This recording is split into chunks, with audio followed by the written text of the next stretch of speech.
दोस्तों, इसके पहले भाग का लिंक कमेंट बॉक्स में पिन कर दूंगी। मेरा प्यार तू, मेरी नफरत भी तू, भाग 4। अभय, बस कर यार, तेरी बातें सुनकर मेरी आंखों में आंसू आ रहे हैं।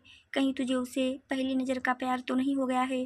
तन्मय कहता है, पता नहीं यार, पर हाँ, उसके चेहरे पर स्माइल देखना चाहता हूँ कि स्माइल करते हुए कैसी लगती है। अभय कहता है, उसकी तारीफ बाद में कर लेना, अभी चल यहाँ से। उसका हाथ पकड़कर जबरदस्ती कैंटीन में लेकर चला जाता है। वहीं आस्था विधि को ढूंढते हुए उसकी क्लासरूम में आ जाती है। एक लड़की से पूछती है, तुमने विधि को देखा है क्या?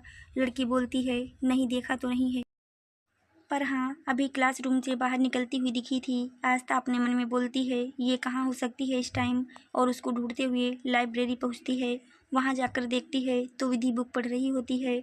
आस्था विधि को देखकर एकदम झल्ला जाती है और कहती है, अरे यार विधि, तुझे कितनी बार समझाना होगा कि टाइम पर तुझे खाना खाने की ज़रूरत है यार। तुझे बच्चे नहीं चाहिए तो अबॉर्शन करवा ले, क्योंकि तेरी यह लापरवाही मुझसे और देखी नहीं जाती। आस्था की बातें सुनकर विधि एकदम गुस्सा हो जाती है और चिल्ला के बोलती है, क्या बकवास कर रही हो तुम? इनके लिए मैंने इंडिया छोड़ दिया और अब तुम बोल रही हो मैं इनको छोड़ दूं और अबॉर्शन करवा लूं मैं? आस्था बोलती है, मैं इसमें गलत क्या बोल रही हूँ? तुझे टाइम पर खाना खाना चाहिए, लेकिन तुमने कुछ खाई नहीं। तो अब तुम ही बताओ, बच्चों की ग्रोथ कैसे होगी? हाँ, मुझे लगता है तेरे गुस्से से डर, पर जहाँ तू गलत होगी ना, वहाँ पर मैं तेरे से डरती नहीं हूँ। और उसका हाथ पकड़कर खींचते हुए कैंटीन में लेकर जाती है। वहीं पास के ही टेबल पर बैठे तन्मय की नज़र विधि पर चली जाती है, जो अपना सर झुका कैंटीन आ रही होती है। विधि कहती है, आस्था, सच में मेरा मन नहीं है कुछ खाने का, कुछ खाऊंगी तो अभी वोमिटिंग हो जाएगी। आस्था कहती है, कोई बात नहीं, यहाँ पर बाथरूम है, जाकर जी भर के कर लेना, लेकिन खाना तो पड़ेगा। तन्मय इन दोनों को देखकर मुस्कुराने लगता है और अपने मन में बोलता है, अच्छा तो इस मैडम को कोई डांट भी सकता है, और मैडम डांट सुन भी रही हैं।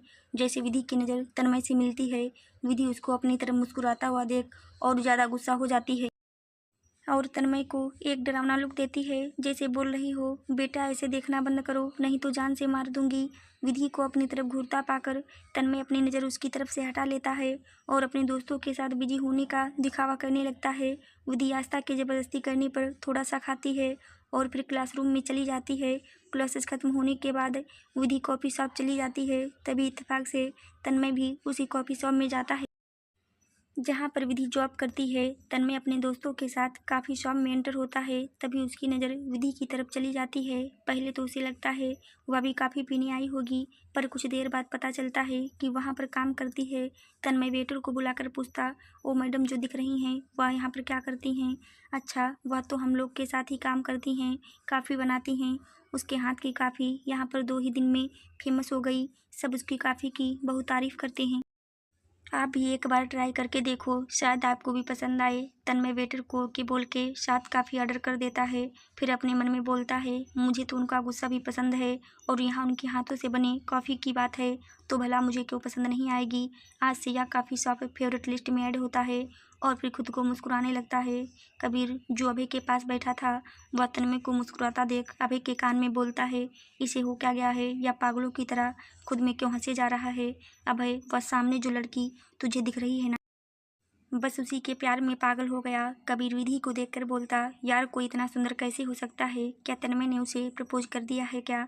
अभय बोलता है, नहीं, और कभी कर नहीं पाएगा। कबीर कहता है, क्यों? हमारा तन्मय इतना हैंडसम है, एक बार में ही हाँ कर देगी, फिर इसको रिजेक्ट होने का डर नहीं होना चाहिए। अभय बोलता है, वह एक नज़र इसे देखती भी नहीं है। थोड़ी देर बाद चारों की काफ़ी आ जाती है।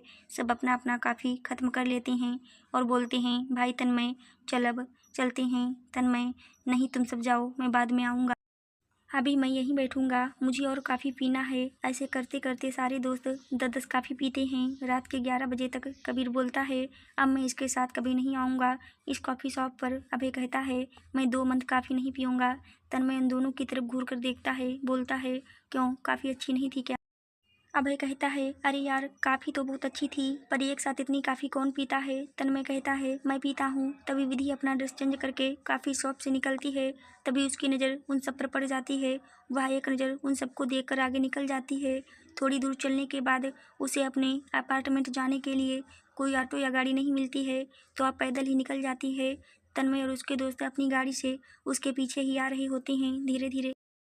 तभी वह देखते हैं 4-5 लड़के विधि को घेर लेते हैं और बोलते हैं, क्या मैडम इतनी रात को अकेली कहाँ जा रही हो? चलो हम तुम्हें घर छोड़ देते हैं। विधि आराम से बोलती है, आप सब मेरे रास्ते से हट जाओ, नहीं तो मुझे गुस्सा आ गया तो आप सब पछताओगे। उसकी बातें सुनकर लड़के हंसने लगते हैं और कहते हैं, ठीक है, हमें पछताना मंजूर है। इतना बोलकर एक लड़का आकर विधि का हाथ पकड़ लेता है। तभी विधि अपना पैर घुमा के उसके सीने पर दे मारती है और तभी दूसरा लड़का आता है तो विधि उसको भी मारने लगती है। उन सबको अपने पैरों से ही मारकर घायल कर देती है और अपना हाथ अपने पेट पर रख देती है। तन्मय की गाड़ी जो उसके पीछे ही थी, यह देखकर उसकी आंखें फटी की फटी रह जाती हैं। तभी अभय बोलता है, वाओ यार, ये क्या फाइटिंग करती है, मैं तो उसका सुपर फैन बन गया। लड़कियों को ऐसे ही होना चाहिए। कबीर कहता है, हाँ भाई सही बोल रहा है। तभी तन्मय देखता है विधि उन सबको मारकर वहीं रोड के किनारे बैठी है।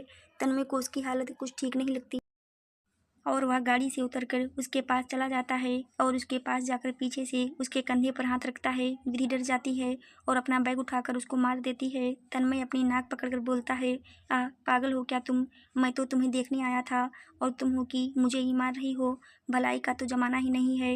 विधि अपने अकड़ में बोलती है, तो मैंने बोला था पीछे से आने के लिए, और उठने लगती है। तभी तन्मय देखता विधि के पैर पर कट लगी है और खून बह रहा है, फिर भी वह ऐसे ही चल रही है जैसे कुछ हुआ ही ना हो। तन्मय को उसकी लापरवाही देखकर बहुत तेज गुस्सा आता है और वह उसका हाथ पकड़ के वहीं पर बिठा देता है और अपनी जेब से रुमाल निकालकर उसके चोट पर बांध देता है। यह सब इतनी जल्दी होता है कि विधि को कुछ समझ नहीं आता है, लेकिन जैसे उसे होश आता है तन्मय का हाथ झटक देती है और बोलती है, दोबारा मेरे पास आने की कोशिश मत करना, तुम्हें फर्स्ट एंड लास्ट वार्निंग दे रही हूँ, और उठकर वहाँ से चली जाती है।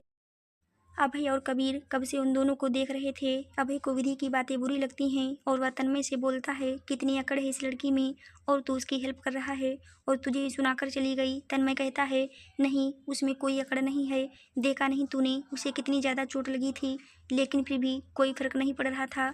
अगर उसकी जगह पर कोई और लड़की होती तो चिल्ला चिल्ला कर धरती को सर पर उठा लिया होता, और इसे कोई होश तक नहीं है। मुझे उसकी आंखों में बस दर्द दिखाई देता है और मैं उसके सारे दर्द को दूर करना चाहता हूँ। उसको अपनी नज़रों से दुनिया दिखाना चाहता हूँ कि दुनिया कितनी खूबसूरत है। उसके चेहरे पर स्माइल लाना चाहता हूँ। अभय कहता है, और यह तू कभी नहीं कर पाएगा, क्योंकि जो लड़की तुझे भाव ही नहीं देती वो तेरे साथ इस दुनिया की खूबसूरती देखने आएगी। तन्मय कहता है, देखना बहुत जल्द मैं उसे अपनी दोस्त बना लूँगा। मैं सच में जानना चाहता हूँ कि वह ऐसी क्यों है। और फिर अपना फ़ोन निकालता है, एक कॉल करता है और बोलता है, मुझे एक लड़की की जानकारी चाहिए, फ़ोटो मैं सेंड कर रहा हूँ, 24 घंटे के अंदर उसकी सारी डिटेल मुझे चाहिए। और फ़ोन रखकर वह भी अपने घर को निकल जाता है। ऐसे ही कुछ दिन निकल जाता है। तन्मय का काफ़ी शॉप पर जाना एक रूटीन बन गया था। 4 से 11 तक काफ़ी शॉप पर बैठा रहता था और हर बार कोशिश करता विधि से दोस्ती करने की, पर विधि उसकी तरफ देखती भी नहीं। ऐसे ही 5 मंथ निकल जाते हैं। विधि का पेट भी थोड़ा निकल गया था, जिसकी वजह से वो ढीले ढाले कपड़े पहन के रखती थी।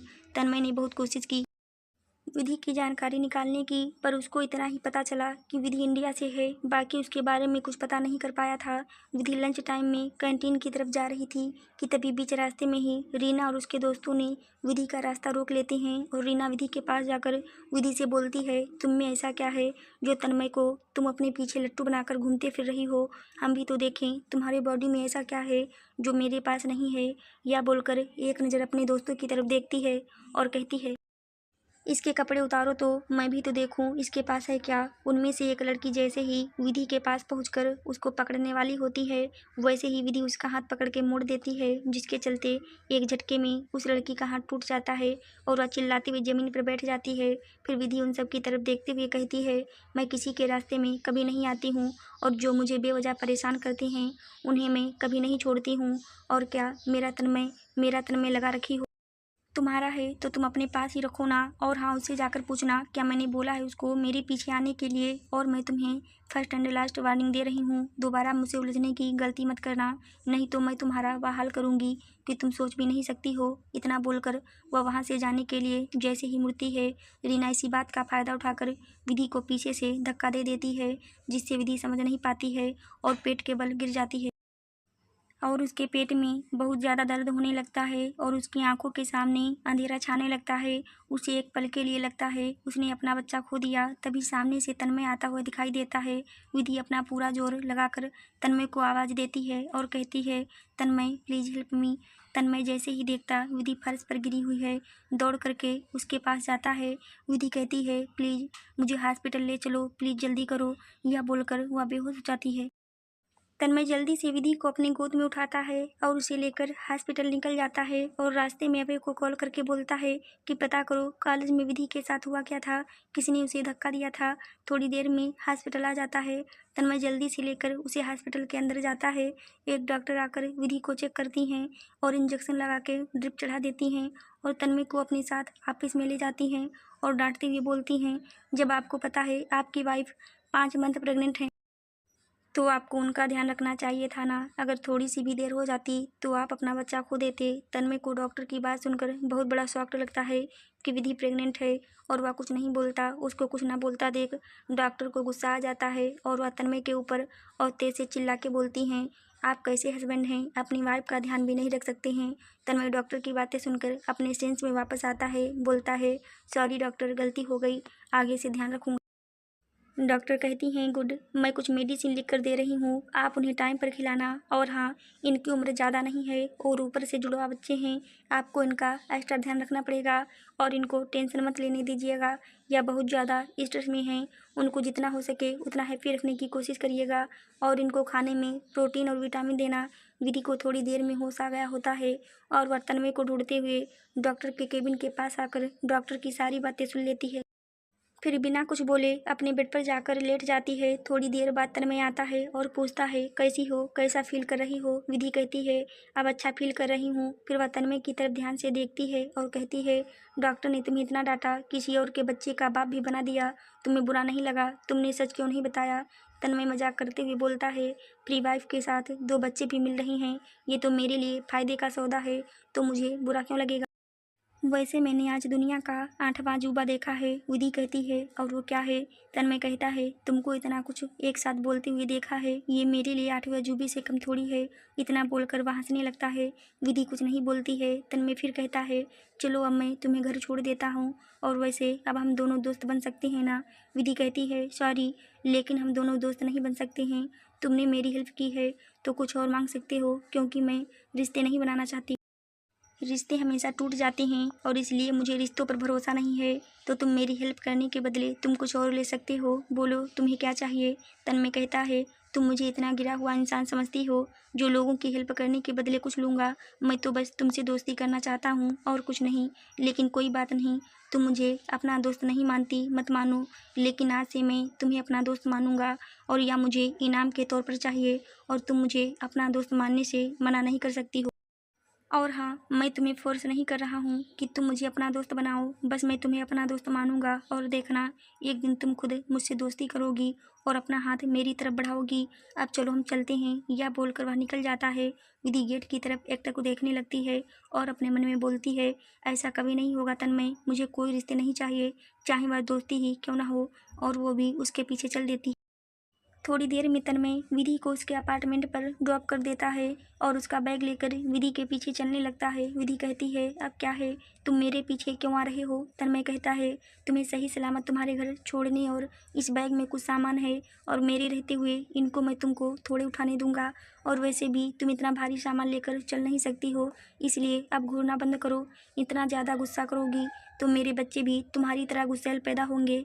विधि अपना खा जाने वाली नज़रों से तन्मय को देखती है, जैसे पूछ रही हो, क्या बोला तुमने, दोबारा बोल कर बताना, फिर मैं बताती हूँ किसके बच्चे हैं। तन्मय उसकी आंखों को देखकर 1 मिनट के लिए डर जाता है और कहता है, ओके सॉरी, मैं तो मजाक कर रहा था।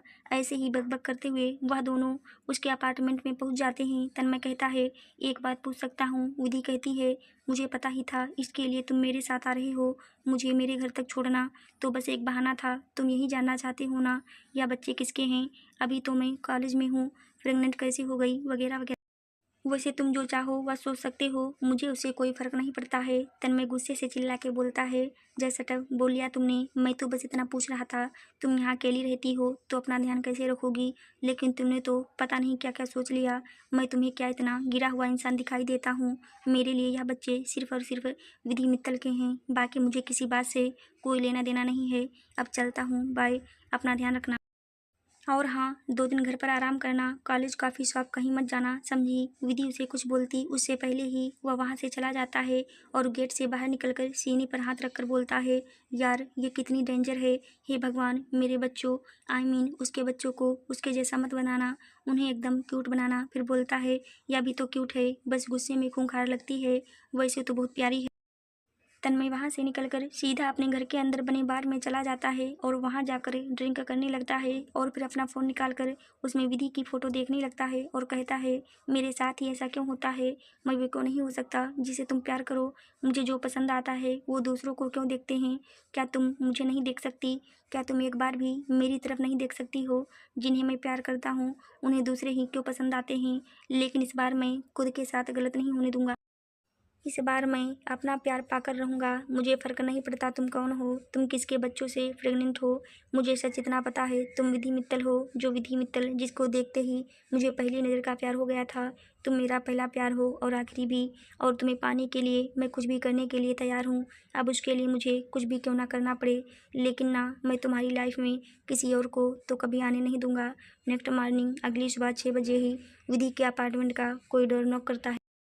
विधि जॉगिंग करके जस्ट अभी बाथरूम में शावर लेने गई थी। आस्था आवाज़ सुनकर अपनी आंखों को मलते हुए उठती है और कहती है, विधि के पास तो मेन डोर की चाबी है ही, फिर ये गेट पर कौन है? या बोलती हुई जैसे ही आस्था गेट खोलती है, तन्मय तुरंत अंदर आ जाता है। उसको देखकर आस्था की नींद एकदम उड़ जाती है और कहती है, अरे तुम हो कौन और ऐसे कैसे घुस आए मेरे अपार्टमेंट में? तन्मय रिलैक्स होकर के सोफे पर बैठ जाता है और बोलता है, मैं विधि का दोस्त हूँ। आस्था उसकी बातें सुनकर सदमे में आ जाती है और बोलती है, शायद मैंने कुछ गलत सुन लिया, क्या तुम एक बार और बोल सकते हो? अभी तुमने क्या कहा? तन्मय कहता है, जी मैं विधि का दोस्त हूँ और उसके लिए नाश्ता लेकर आया हूँ। वह कहाँ है? दिख नहीं रही है। आस्था खुद को पिंच करती है और बोलती है, वो तुम्हारी दोस्त कब बनी और कैसे बनी, मुझे बता सकते हो? तन्मय कहता है, तुम इसलिए इतना एक्साइटेड हो ना कि मैं विधि का पहला मेल फ्रेंड हूँ। आस्था कहती है, नहीं, एक्साइटेड मैं इसलिए हूँ कि उसने सच में किसी को अपना दोस्त बनाया है, या फिर तुम झूठ बोल रहे हो, क्योंकि जहाँ तक मैं उसे जानती हूँ वो किसी से बात तक नहीं करती, और यहाँ तो एक जीता जागता इंसान सामने खड़ा है और बोल रहा है मैं उसका फ्रेंड हूँ, तो विश्वास करना थोड़ा मुश्किल हो रहा है। तन्मय आस्था को घूर कर देखने लगता है और बोलता है, बकवास करना बंद करो, मैं झूठ क्यों बोलने लगा? और हाँ, मैं झूठ बोलकर किसी घर में नहीं घुसता हूँ। इतना हल्ला सुनकर विधि हॉल में आती है तो सामने तन्मय को देखकर अपनी भौहें सिकोड़ लेती है और अपने कोल्ड वॉइस में कहती है, तुम इतनी सुबह यहाँ क्या करने आए हो? तन्मय कहता है, कल डॉक्टर ने मुझे कितना डांटा था तुम्हें पता है ना, इसलिए मैं तुम्हारे लिए ब्रेकफास्ट लेकर आया हूँ, क्योंकि डॉक्टर ने मुझे बताया था तुम्हें किस हिसाब का खाना देना, तो इसलिए सुबह उठकर मैंने अपने हाथों से तुम्हारे लिए नाश्ता बनाया है। यह बिल्कुल हेल्दी है, तुम्हें इसे खाकर बहुत सारी विटामिन और कैल्शियम मिलेगा जो बच्चे के लिए सही होगा, इसीलिए ज़्यादा सवाल मत करो और इधर आओ। और विधि का हाथ पकड़कर ले जाकर सोफे पर बिठा देता है और ब्रेकफास्ट निकालने लगता है। आस्था को देखकर बोलता है, खड़ी खड़ी क्या कर रही हो, प्लेट लेकर आओ किचन से। आस्था जो भूत बने कब से उन दोनों को देख रही थी, तन्मय की बात सुनकर होश में आती और किचन से प्लेट लाकर तन्मय के हाथ में दे देती है और वहीं पास में खड़े होकर दोनों को देखने लगती है। तन्मय सारा ब्रेकफास्ट एक एक करके प्लेट में रखने लगता है और विधि के हाथों में दे देता है और बोलता है, जल्दी जल्दी खाओ। विधि कहती है, तुमको किसने बोला था मेरे लिए सुबह सुबह नाश्ता लेकर आने के लिए? मैंने तुम्हें कल ही साफ साफ बता दिया था ना कि मैं तुम्हें अपना कुछ नहीं मानती हूँ, इसलिए ज़बरदस्ती मेरे घर में आने की कोई ज़रूरत नहीं है। अब अपना यह ब्रेकफास्ट उठाओ और जाओ यहाँ से। तन्मय कहता है, मैंने भी तुम्हें कल ही बताया था, तुम मुझे अजनबी मानना, बट मैं तुम्हें अपना दोस्त मानता हूँ और यह ब्रेकफास्ट मेरे दोस्त के लिए है, विधि मित्तल के लिए नहीं है, सो चुपचाप से खा लो, नहीं तो मुझे और भी तरीके आते हैं खिलाने के। विधि गुस्से में तन्मय को घूरने लगती है। तभी तन्मय कहता है, अपनी आंखें मत दिखाओ, मैं नहीं डरता तुम्हारी इन आंखों से। आस्था तन्मय को देखकर बोलती है, ये सब छोड़ो, तुम मुझे ये बताओ दूसरे तरीके से क्या मतलब है तुम्हारा? तुम मुझे वह दूसरा तरीका बता सकते हो ताकि मैं भी वही तरीका अपना पाऊंगी इसको खिलाने के लिए। तन्मय कहता है, दूसरा तरीका यह है कि मैं इसके पाँव पर गिरता और विनती करता कि प्लीज़ माते खा ले। आस्था तन्मय की बातें सुनकर पेट पकड़कर हंसने लगती है। विधि उन दोनों की नौटंकी देखती है और चुपचाप नाश्ता करने बैठ जाती है। तभी आस्था कहती है, कल विधि हॉस्पिटल क्यों गई थी? इसके हॉस्पिटल जाने की तारीख तो 10 को है, तो कल क्यों गई थी? तन्मय कहता है, कल कॉलेज में उसको किसी ने धक्का दे दिया था और यह गिर गई थी जिससे पेट में दर्द हो रहा था, तो मैं इसे लेकर हॉस्पिटल आया था।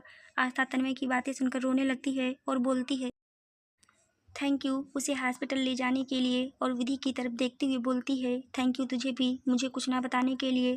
मुझे तो पता ही नहीं था कि तू मुझे अपना मानती ही नहीं है।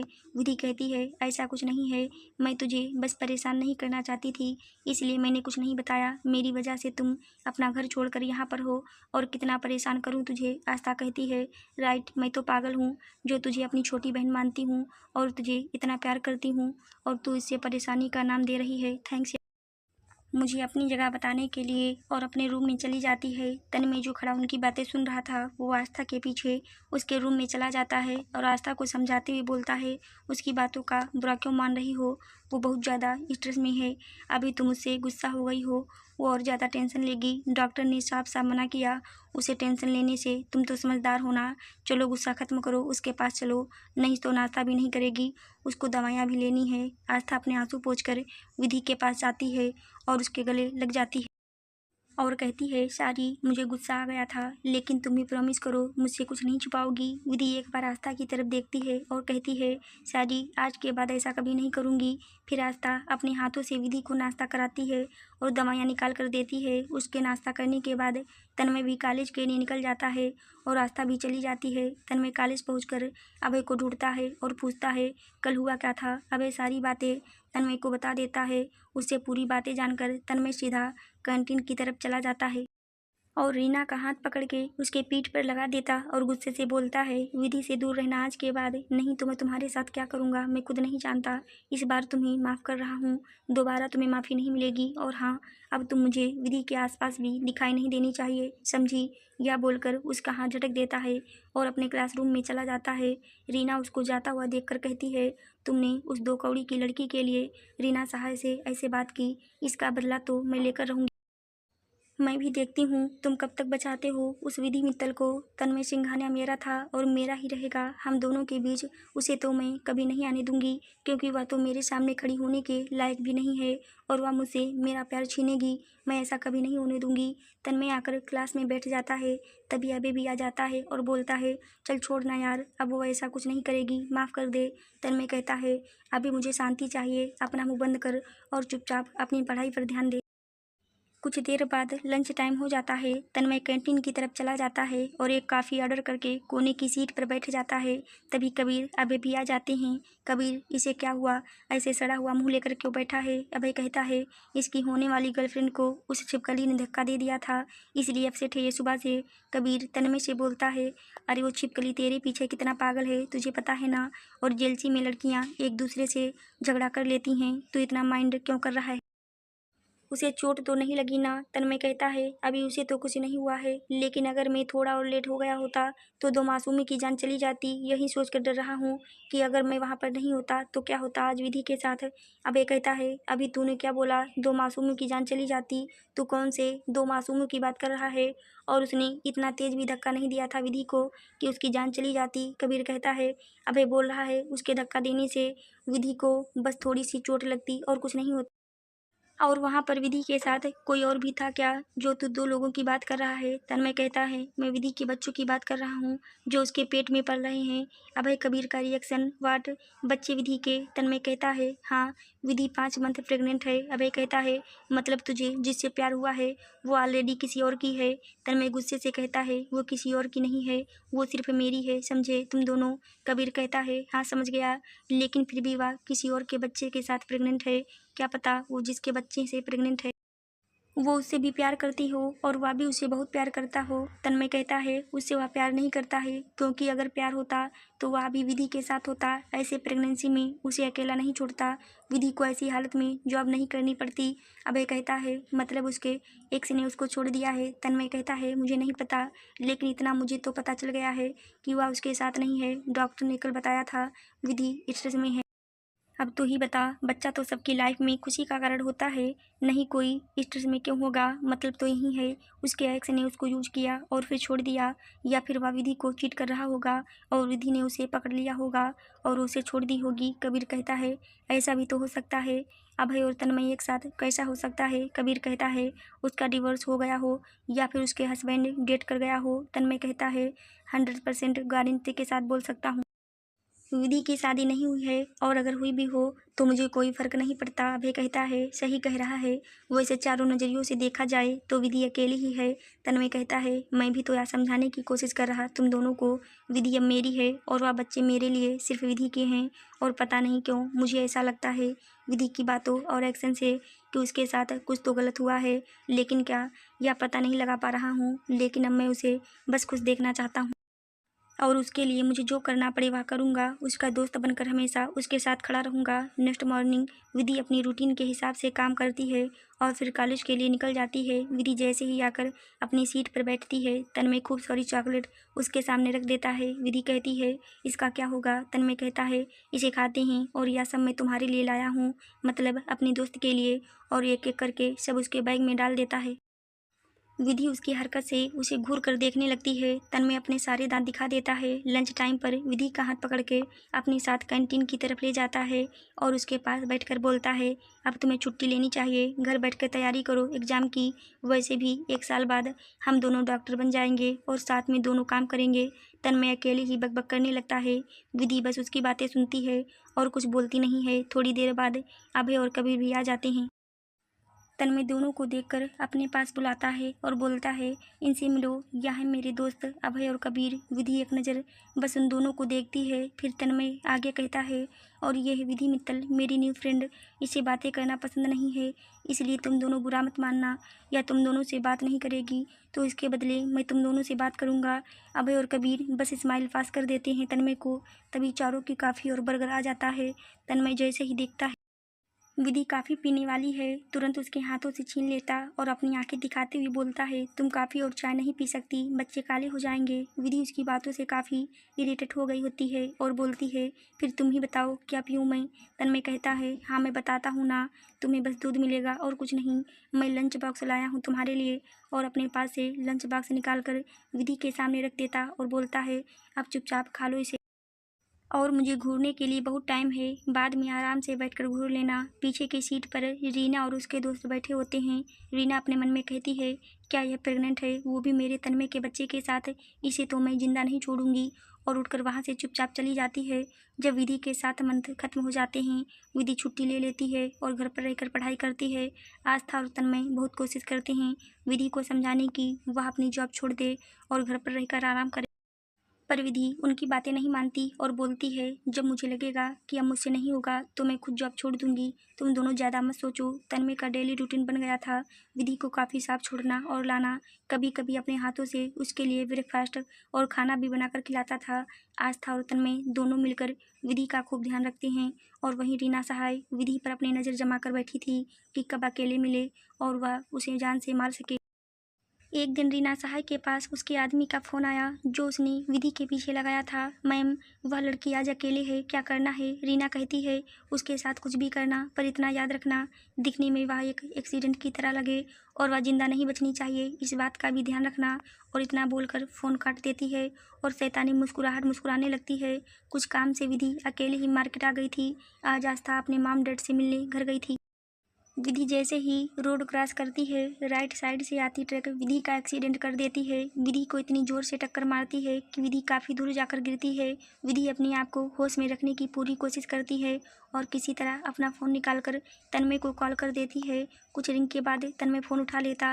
विधि बस तन्मय का नाम ही ले पाती है और बेहोश हो जाती है। उधर से तन्मय बार बार विधि का नाम पुकारता है, लेकिन विधि कोई रिप्लाई नहीं करती।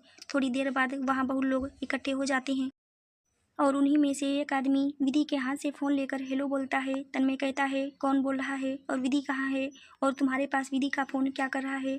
वह आदमी बोलता है सर मैम का एक्सीडेंट हो गया है, आप इनके जो भी लगते हो जल्दी से सिटी हॉस्पिटल आ जाइए, हम इनको लेकर वहीं जा रहे हैं। तन्मय इतना सुनते ही तुरंत खड़ा हो जाता है और दौड़ते हुए घर से बाहर निकल जाता है। उसके पीछे अभय भी आ जाता है। तन्मय क्या हुआ बताएगा, कहाँ जा रहा है और किसका फ़ोन था? तन्मय बस विधि बोलकर कार स्टार्ट कर देता है और तेज़ी से निकल जाता है। अभय को उसकी बात समझ तो नहीं आती, पर फिर भी वो अपनी बाइक लेकर तन्मय के पीछे चला जाता है। तन्मय जैसे हॉस्पिटल पहुंचता है, एक एम्बुलेंस उसके बगल में आकर रुकती है। उसमें से कुछ लोग विधि को निकाल रहे होते हैं। तन्मय दौड़कर विधि को अपने गोद में ले लेता है और पागलों की तरह चिल्लाता हुआ हॉस्पिटल के अंदर चला जाता है। डॉक्टर डॉक्टर प्लीज़ जल्दी से चेक करो। तभी एक डॉक्टर बाहर आता और बोलता है ये एक एक्सीडेंट केस है, पहले पुलिस को कंप्लेंट करना होगा, फिर हम इनको चेक करेंगे। तन्मय उस डॉक्टर का कॉलर पकड़ के बोलता है, पता भी है तुम किससे बात कर रहे हो, 1 मिनट में चाहूँ तो तुम्हारा ही हॉस्पिटल खरीद सकता हूँ और तुम मुझे मना कर रहे हो। डॉक्टर तन्मय की बातें सुनकर डर जाता है। तभी हॉस्पिटल के हेड आ जाते हैं, तन्मय को देखकर बोलते हैं, मिस्टर सिंघानिया आप यहाँ। तन्मय डॉक्टर को देखकर बोलता है, यह डॉक्टर मुझे इस हॉस्पिटल में नहीं दिखना चाहिए। वह डॉक्टर पहले ही तन्मय को गुस्सा देखकर डरा हुआ होता है। उसकी बातें सुनकर वह तो अपनी होश ही गंवा देता है और बोलता है, प्लीज़ मुझे माफ़ कर दीजिएगा, मुझे नहीं पता था आप कौन हैं। मैं भी उनको चेक करता हूँ। हॉस्पिटल का हेड तन्मय का गुस्सा देखकर अपने असिस्टेंट को इशारा करके डॉक्टरों के साथ विधि को पहले ही ऑपरेशन थिएटर के अंदर भेज दिया होता है और बोलता है, मिस्टर सिंघानिया आपकी वाइफ को कुछ नहीं होगा, उनको पहले ऑपरेशन थिएटर के अंदर ले जाया जा चुका है और यह डॉक्टर यहाँ पर नहीं हैं, इनको कुछ नॉलेज नहीं है, आप इन्हें माफ़ कर दीजिए। तभी एक नर्स कुछ पेपर लेकर तन्मय को दे देती है और बोलती है, सर इस पर आप सिग्नेचर कर दीजिए, मैम का ऑपरेशन करना पड़ेगा। तन्मय जल्दी से सिग्नेचर करके वह पेपर उसे दे देता है और ऑपरेशन थिएटर के बाहर खड़ा होकर जलती हुई रेड लाइट को देखने लगता है। तभी अभय भी आ जाता है और तन्मय के कंधे पर हाथ रखता है। तन्मय अभय के गले लगकर रोने लगता है। तभी तन्मय का फ़ोन रिंग होता है। तन्मय फ़ोन निकाल कर देखता है तो उसकी दादी का फ़ोन होता है। तन्मय फ़ोन उठा लेता है और कहता है, हेलो दादी। दादी कहती हैं, क्या हुआ बच्चा। इसके आगे की कहानी जानने के लिए देखिए कहानी का अगला भाग 5। दोस्तों अगर आपको हमारी कहानी अच्छी लगी हो तो मेरे चैनल को लाइक शेयर सब्सक्राइब ज़रूर करें। फिर मिलते हैं दोस्तों कहानी के अगले भाग में, तब तक के लिए धन्यवाद।